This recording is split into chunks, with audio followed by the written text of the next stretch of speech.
we're gonna take like about 10 more minutes. We're gonna hash up we're gonna put out here some things to do. We know that there's some things we can do. And Corporal Dixon, we're gonna start with you because you have two roles here. You're a black man with a wife, with children. You're an attorney. You're a minister. At some point in your life, you touch people's lives on all different levels. And I don't even believe when people are ministers that they can sort of put that hat away. No matter which profession you go into, that's still a part of what's going to drive some of your ethics and behavior. Do you feel the fact that you had that moral compass in place as a young man, do you think that that has caused you to think differently about law, to think differently about environment, to think differently about being a black man? What do you think the moral compass, what aspect do you think that played in you being who you are? Because you're obviously a positive, productive citizen, which is the goal of every parent. Well, not wanting to throw away somebody because of one bad incident or in that aspect of it. I want, like I said, when I interact with somebody, I like to, for instance, I have maybe somebody who had a bag of weed or something. I've stepped on, didn't take them in for that and to give them another chance versus the gentleman that stopped with, he had about 86 bags. And, come on, man, give me a break. And I'm like, man, I'll be joining the city of Montgomery and this badge of this service, man, this is not for personal use. You're selling it. So I understand the difference that, like I say, their interaction with me, how it's going to affect the rest of their life. But I want to take that in consideration where I want to help somebody who kind of deserves a second chance, and not throw them away. Because I always tell the young girls, the prostitutes, I know when you was in the 5th grade, this is not what you set out to be. And so I want to help you. I want to get, help you get off the street. I want to, so things to that. Thanks to my mom and dad, definitely, just for what they've instilled in me. So I just have a compassion for people that I come in contact with. Even 20 years later, I don't have alligator skin where I don't care no more, where it don't bother me. I can put somebody in jail and it don't bother me. So I still have that compassion for people. So 20 years and you still feel like, hey, if this one stop can change their life forever, I'm willing to disregard some things that could be disregarded. For instance, it would be a different situation when somebody obviously has enough product that they're trying to, light up a community versus somebody that could necessarily just been wanting to just defuse for a moment. Your compassion for what you do obviously shows a greater concern for fixing some of the things that I think are broken in the community. How do you think that you personally, let's say that the police department doesn't have the Good Shepherd program, how do you think as a black man, as a minister who happens to be a police and raising a black family, how do you think in the community you could help with the current state of the black man personally?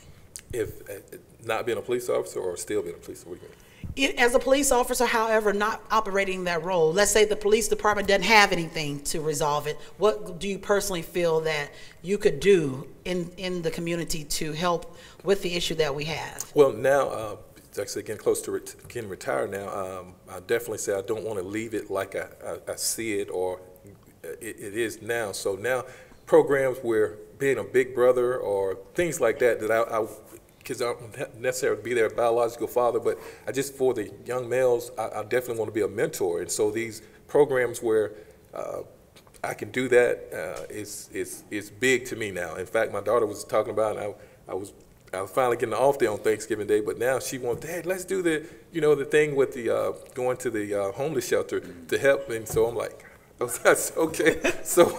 So things like that, because she see how I am, and apparently I passed that on to her that she want to do that on Thanksgiving Day. So now I have to do things like that, but which I want to be a part of. To me, I don't want to leave it the way I've seen it. I know that, well, I want to get into that topic, but I went to a class where reentry is even a situation where people have gotten out, and now they feel like they're not given a second chance because of their past. And I would like to figure out a solution on that, trying to help with businesses to give people a second chance. I know it's a liability with that, and so that's why it's such a hard one topic too. So.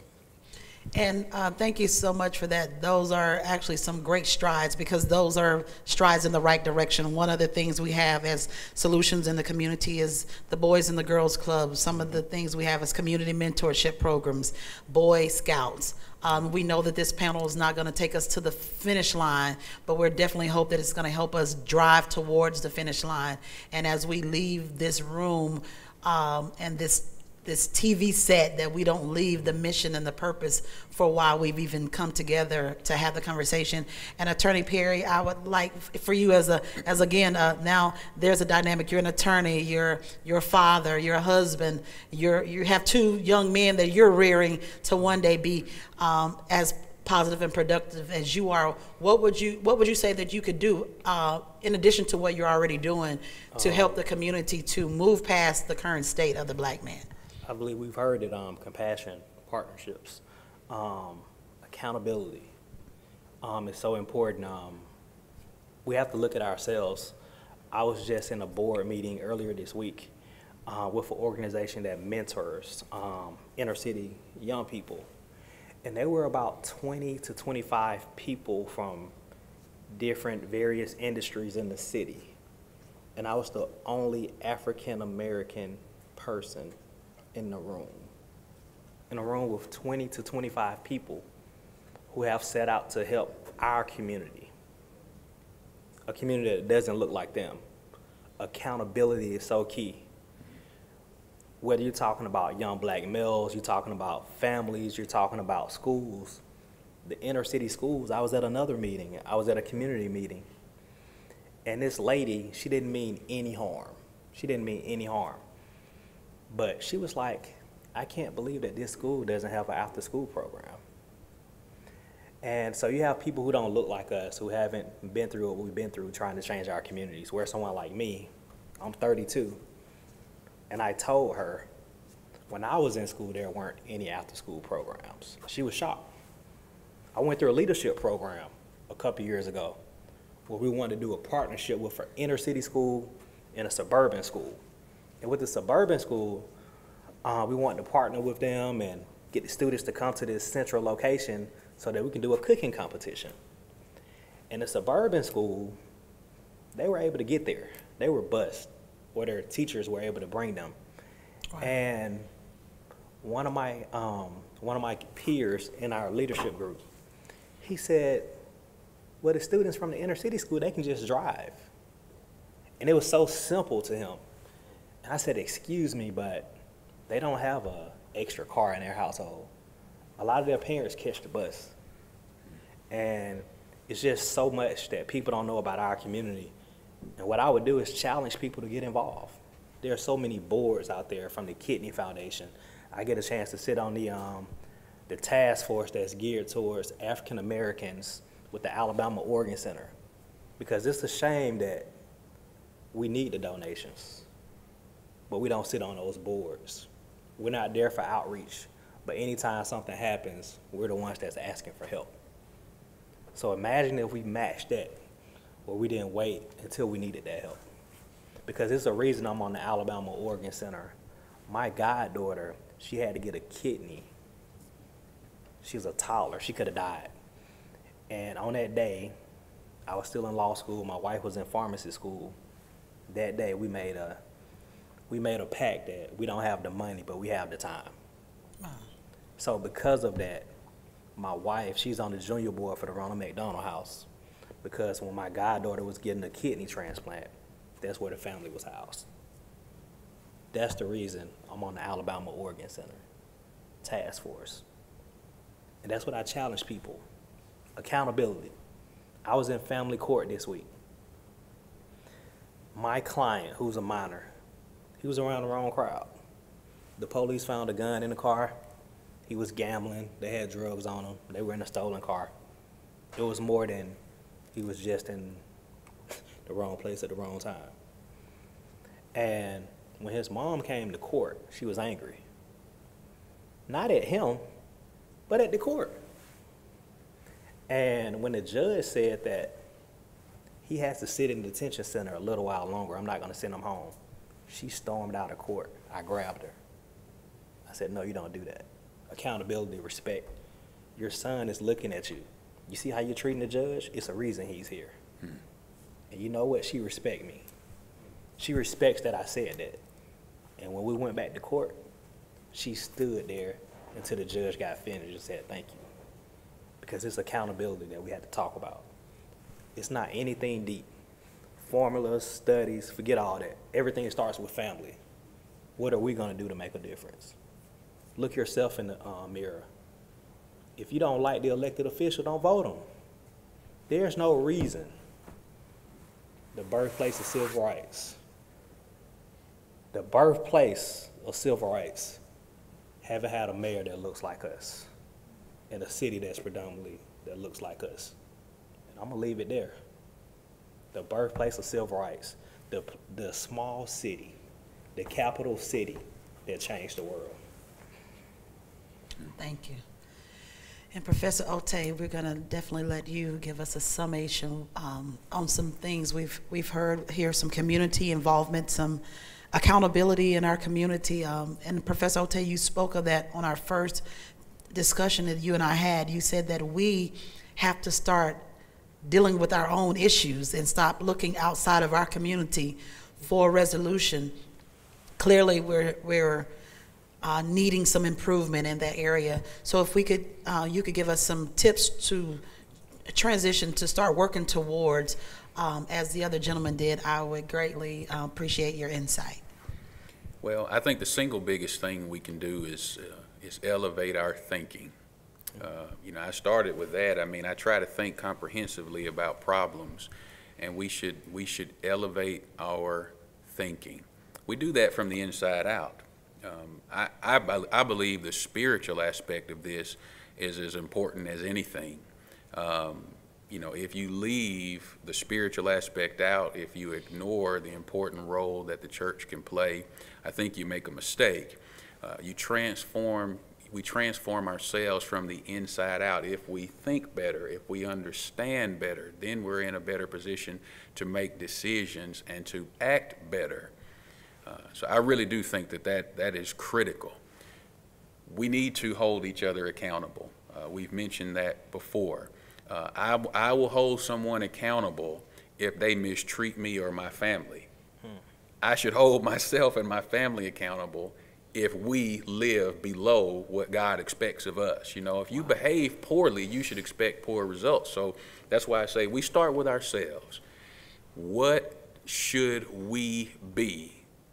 And don't ever settle for being less than that. You demand excellence. I just had a conversation with my boy about his math yesterday. We're not satisfied with being mediocre. We demand excellence. We should demand that of ourselves and of each other. You know what? If you do that, that will have an impact on how others perceive you and treat you. I do believe in advocacy, and I do believe in trying to influence politically and all of that. But I'm just telling you, that's not the solution. That will make things easier, give us fewer obstacles and more opportunities. But I believe we need to maximize the opportunities that we have. And some of the obstacles that we have, we can certainly overcome them and be successful. I just believe we have to elevate our thinking. And I just want to say, we can do that. See, nobody has to give us anything for us to do that. We just have to decide that we're living below our means and do better. Amen. That was a sermon. The entire feedback on this panel has been a sermon in and of itself, just some guidance. Elevating our thinking. You guys know that's my slogan. Change the way that you think and you will alter the entire course of your life. There are resources out there. I'm encouraging you guys. I'm putting a call to action out there for responsiveness. If you guys are looking for resources to be a part of the solution, or if you're looking to be a part of the solution, feel free to go to my website, www.yourlifecoach.com. And if you go to www.yourlifecoachsybilsloan.com, you will find My information is going to be at the bottom of the screen for everybody that didn't get it, because guess what? I have somebody else that works on my website. So all I have to do is be present and accounted for. But go to the website, send your information that you're interested in being a part of the solution. We have formulated a team of people to work for the solution and to put the solution in place. If you want to be a part of that solution, go there, send your information. We will have someone reach out to you. Not only put that you want to be a part of the solution, put how you would like to be a part of the solution, because we need people who have forethought into what they would like to do and are willing to do, and not necessarily looking for people who want to volunteer to take up some space. We're not looking for number fillers. We're looking for quality fillers, people who are actually able to put boots on the ground and bring us to a better place than we've been in years, and to address the dire emergency of the current state of the black man. I do not need a black man to become extinct, because my grandson is a black man and he's growing up in the culture and society that we live in. So we need everybody doing their role, and this is a community call to action.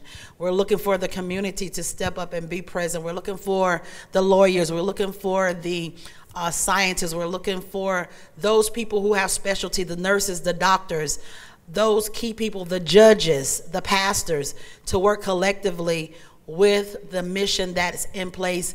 And we will do our best here with Life Coach Sloan and Breaking Through Year Now. We will do our best to let the community know that we're here for resolution-driven purposes.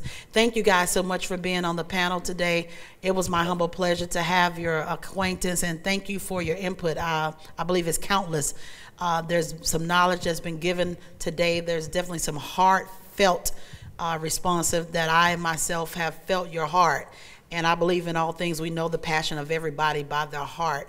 And I believe if our heart is pure towards what we do, we will render a positive result. Remember to work with the spirit and a consciousness of effort.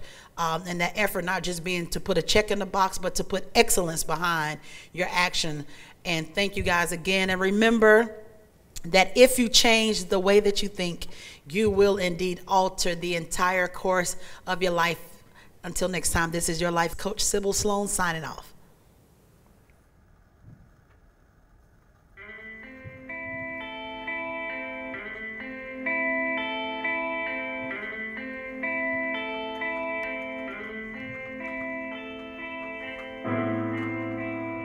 You said nothing, I remember.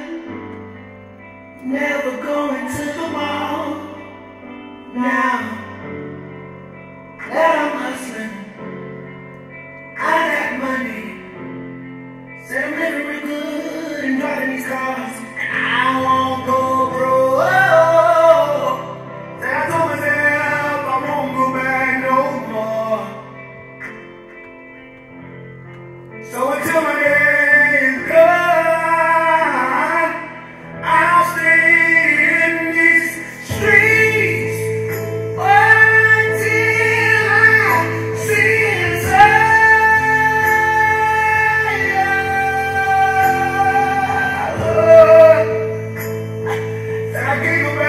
I can't go back no more. I gotta stay here until I see the sun.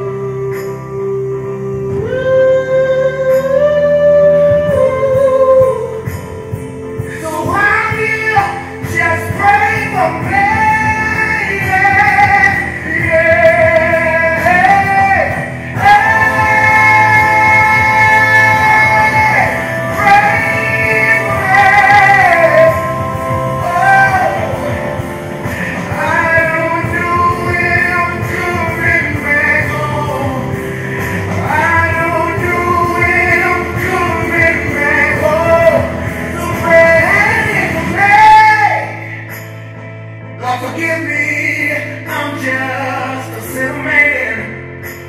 And if I should die here, I don't want mama to cry. And I just seen the cops kill my partner. So now I'm smoking and drinking the killing burger inside. Lord, please keep me safe. Got a girl at home and kids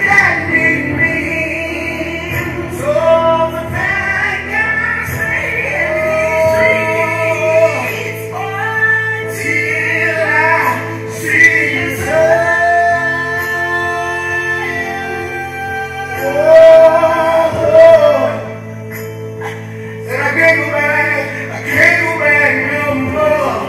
I gotta stay how I do until I see the sun.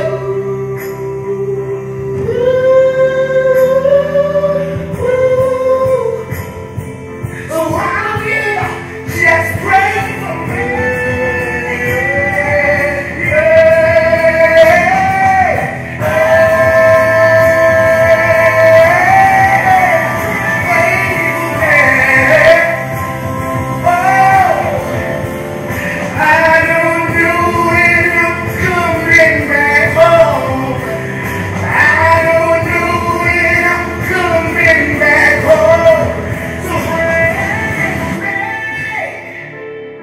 I'm addicted to the sight of the rain, of that money coming down in blue flame.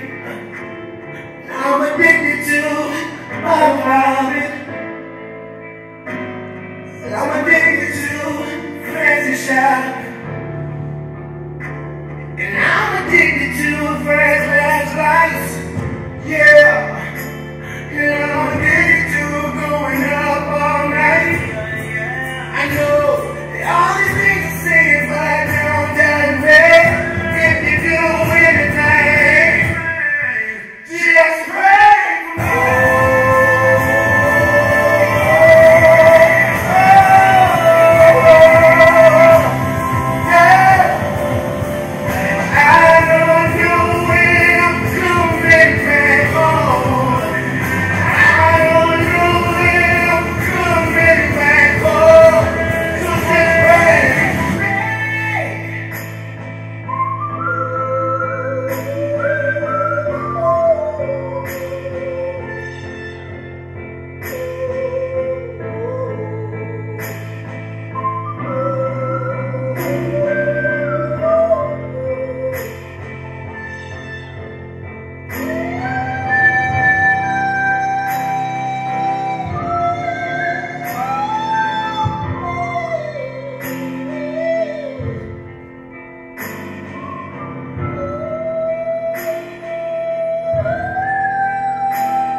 Thank you.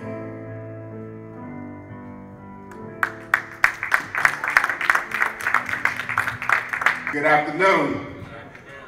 I go by the name of the Entertainer. So when I say Enti, I want you to say Tainer. Enti. See, this voice right they heard was telling them how to tie a tie. Now, many times we all have different ways that we tie ties. But this way right here, not only did they tie a tie, but they took this insight and they went out to the community and started teaching others how to tie a tie. So I'm going to make a statement. You all help me out. Repeat after me. Come around. Come around. Come around. Come around. Bring it up. Bring it up. Bring it down. Bring it down. Slide it up. Slide it up. That is it. That is it. Do your job. Do your job. Never quit. Never quit. See, the blessing is we're at the current state of the black man, right?